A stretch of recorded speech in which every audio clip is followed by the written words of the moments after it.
हरे भरे खेतों और शांत नदियों के बीच बसे एक छोटे से भारतीय गांव में जीवन की लय परंपरा की लय में बहती थी।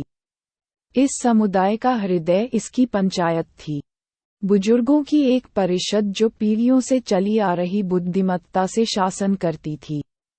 एक दिन दो पड़ोसी परिवारों शर्मा और गुप्ता के बीच पानी के अधिकार को लेकर विवाद पैदा हो गया। शर्मा ने दावा किया कि सामुदायिक कुएं का पानी पैतृक आदेश से उनका है, जबकि गुप्ता ने तर्क दिया कि यह एक साझा संसाधन था। पंचायत एक पूजनीय बरगद के पेड़ की छाया में बुलाई गई, जिसकी जड़ें परंपरा के बंधन की तरह धरती में गहराई तक फैली हुई थीं, जो गांव को एक साथ बांधे हुए थीं। बुजुर्गों ने दोनों पक्षों की बात धैर्यपूर्वक सुनी। उनके अनुभवी चेहरे वर्षों के अनुभव और समझ को दर्शाते थे। बहुत विचार विमर्श के बाद पंचायत के मुखिया बूढ़े और बुद्धिमान महेश ने व्यवहारिकता और सहानुभूति दोनों से भरपूर एक समाधान प्रस्तावित किया। उन्होंने सुझाव दिया कि पानी को समान रूप से साझा किया जाए। प्रत्येक परिवार वैकल्पिक दिनों में इसका उपयोग करे। हालांकि शुरू में झिझक हुई, शर्मा और गुप्ता सहमत हुए, यह महसूस करते हुए कि समझौता सामुदायिक सद्भाव की आधारशिला थी। जैसे ही उन्होंने सुलह के लिए हाथ मिलाया, पंचायत के फैसले को सभी ने निष्पक्ष और उचित बताया। उस दिन के बाद से गांव न केवल भौतिक संपदा में बल्कि रिश्तेदारी और आपसी सम्मान के बंधन में भी समृद्ध हुआ। और जब भी विवाद उत्पन्न होते थे, तो ग्रामीण जानते थे कि बरगद के पेड़ के नीचे पंचायत का ज्ञान उन्हें शांति और एकता की ओर ले जाएगा। इसके बाद के दिनों में जब क्षेत्र में भयंकर सूखा पड़ा तो गांव के सौहार्द की परीक्षा हुई। फसलें सूख गईं और कभी प्रचुर मात्रा में बहने वाली नदियां घटकर मात्र छोटी रह गईं।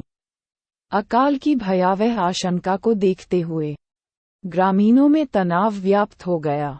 एक बार फिर पंचायत मौके पर पहुंची और समुदाय को एक साथ चुनौती का सामना करने के लिए बरगद के पेड़ के नीचे इकट्ठा किया। घंटों की चर्चा के बाद उन्होंने बचे हुए पानी को राशन करने की योजना तैयार की, जिससे ये सुनिश्चित हुआ कि प्रत्येक परिवार को अपने खेतों और अपनी आजीविका को बनाए रखने के लिए उचित हिस्सा मिले। लेकिन जैसे जैसे दिन हफ्तों में बढ़ते गए और सूखे में कमी के कोई संकेत नहीं दिखे, हताशा ने गांव को तोड़ने का खतरा पैदा कर दिया। प्रेरणा के क्षण में पंचायत के युवा सदस्यों में से एक ने पड़ोसी गांवों से मदद मांगने का सुझाव दिया, जहां अभी भी पानी बह सकता है। बुजुर्गों के आशीर्वाद से सहायता के लिए अनुरोध करने के लिए दूत भेजे गए और जल्द ही दूर दराज के गांवों से कीमती पानी के बैरल से लदे कारवां आ गए। ग्रामीणों ने पानी वितरित करने के लिए अथक प्रयास किया। उनके दिल सहयोग और एकजुटता की भावना से उत्साहित थे। उनके सामूहिक प्रयासों और पंचायत के मार्गदर्शन के माध्यम से गांव ने लचीलेपन और धैर्य के साथ सूखे का सामना किया।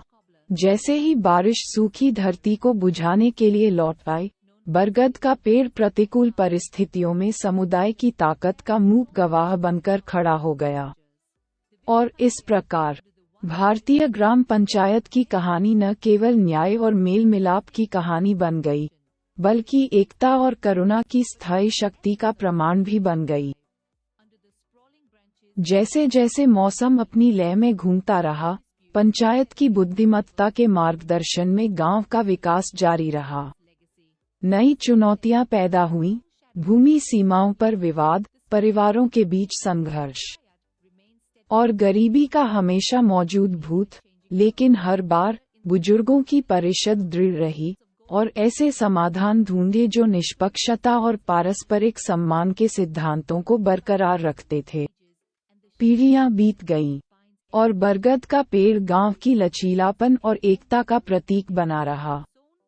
इसकी शाखाओं के तहत विवाह संपन्न होते थे, त्योहार मनाए जाते थे और शिकायतें प्रसारित की जाती थीं और उनका समाधान किया जाता था।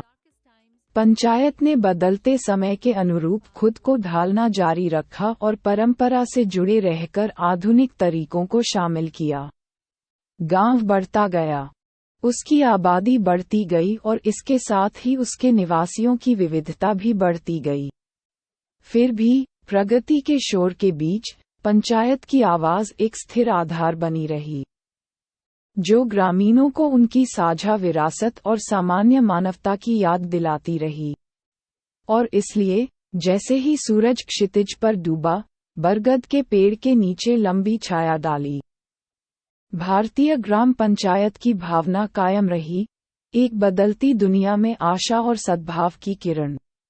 गांव के मध्य में सुनहरे गेहूं और पन्ना चावल के खेतों के बीच गांव के मोची रामू का साधारण निवास था। रामू अपने कुशल हाथों और दयालु हृदय के लिए दूर दूर तक जाना जाता था। उन्होंने न केवल विशेषज्ञता के साथ बल्कि दयालुता के साथ जूतों की मरम्मत की। अक्सर जरूरतमंदों को अपनी सेवाएं मुफ्त में दीं। एक दिन जब मॉनसून की बारिश ने गांव में लगातार तबाही मचाई, तब त्रासदी हुई जब बड़े पैमाने पर बाढ़ ने खेतों को पानी में डुबो दिया, घरों और आजीविका को बहा दिया। परिवार बेघर और बेसहारा हो गए, उनकी मामूली संपत्ति पानी के तेज बहाव में बह गई। आपदा के बाद गांव उन लोगों के साथ एकजुट हुआ जिन्होंने अपना सब कुछ खो दिया था। रामू ने पंचायत के सहयोग से अपनी साधारण मोची की दुकान को अस्थायी आश्रय में बदल दिया और विस्थापित परिवारों को आश्रय प्रदान किया। दिन हफ्तों में बदल गए और फिर भी पानी कम होने का कोई संकेत नहीं दिखा। भोजन और आपूर्ति कम होने से ग्रामीणों में तनाव बढ़ गया।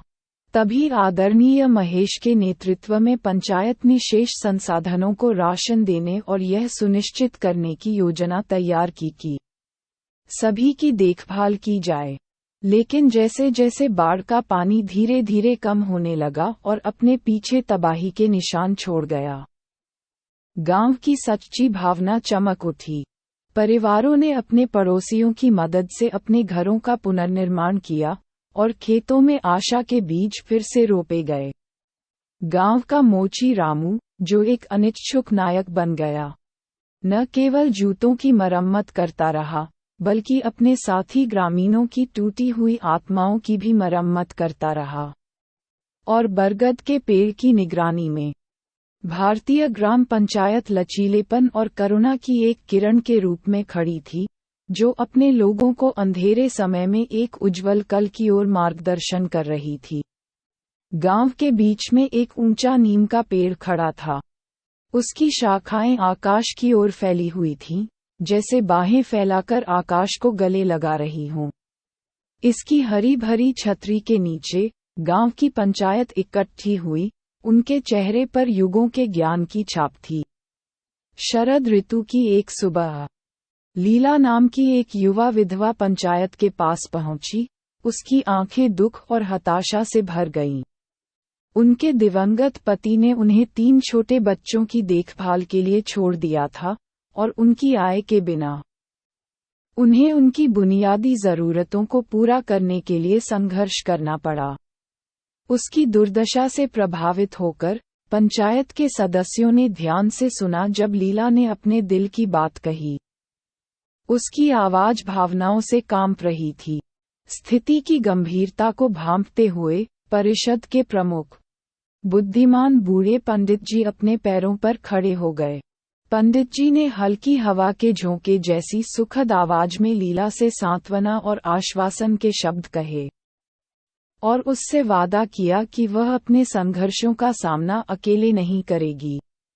उन्होंने सहायता या पारस्परिक सहायता के प्राचीन सिद्धांत का आह्वान करते हुए ग्रामीणों को अपने जरूरतमंद पड़ोसियों के समर्थन में एक साथ आने के लिए एकजुट किया। पंडित जी की भावुक अपील से प्रभावित होकर ग्रामीणों ने उदारता और करुणा के साथ प्रतिक्रिया दी। वे लीला के बोझ को कम करने में मदद करने के लिए भोजन, कपड़े और जो कुछ भी वे बचा सकते थे, लाए। कुछ ने उसके खेतों की देखभाल में मदद की पेशकश की। जबकि अन्य ने स्वेच्छा से उसके बच्चों की देखभाल की। इसके बाद के हफ्तों और महीनों में लीला को अपने समुदाय से मिले समर्थन में सांत्वना और ताकत मिली।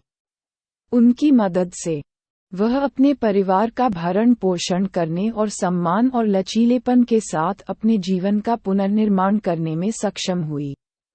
नीम के पेड़ की दयालु छाया के नीचे ग्राम पंचायत एकजुटता और करुणा के प्रतीक के रूप में खड़ी थी। अपने निवासियों को याद दिलाती थी कि जरूरत के समय वे वास्तव में कभी अकेले नहीं थे। और जैसे जैसे मौसम बदला और जीवन आगे बढ़ा, ग्रामीणों के दिलों में एकता और सहानुभूति की भावना पनपती रही, जो साझा मानवता के बंधन से पोषित थी।